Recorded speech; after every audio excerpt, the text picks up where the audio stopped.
Good morning. I'm Scott Redler, Chief Strategic Officer of T3Live.com. And I'm Lindsey Bell with theStreet, and together we bring you the Morning Call Express. We're eagerly awaiting Mario Draghi and the ECB to hear what they have to say about how they're going to stimulate the economy over in Europe. You know, a lot of people, I think, are expecting a bond buying program to be announced, or at least details to it. Scott, what are you expecting to hear, and how do you think the market's going to react?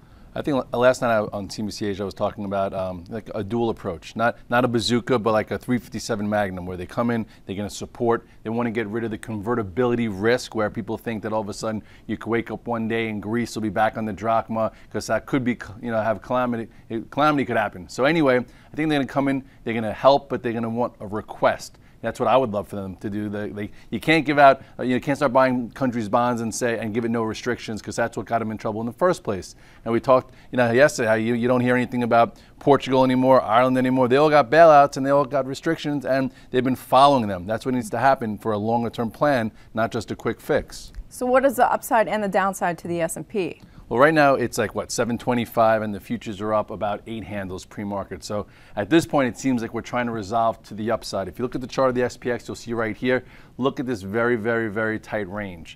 So I'm coming in long about 6 positions and one short. And I would say if the market, holds in the first hour above 14.13, 14.15, you're going to see some guys getting long. You're going to see some shorts getting squeezed, and your next real level is 14.22. We're at to 14.26. If for some reason the futures fade, they don't do anything. Here's your 13.95, 13.98, and then there's bigger support right down here at 13.79.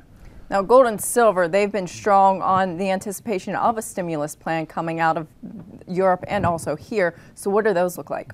Gold and silver have been an unbelievable trade since August 20th, August 21st, and we talked about that here on the morning call when they ignited. Into this gap up above 1700, even if we do go higher, I never want to see you chase excitement. If you look at the chart of GLD, you'll see that it's had a nice move. Okay, this is when you had your tight pattern. This is when it woke up. This was what, August 21st.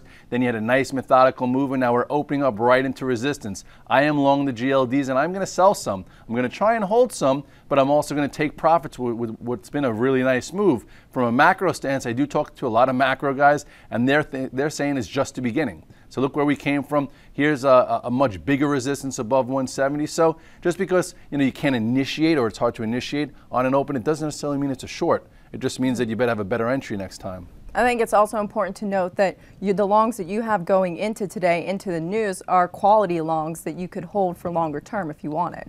Yes, and that's what we try and preach, best in breed. Not everything's best in breed. Some things it's just a trade sometimes based on a pattern.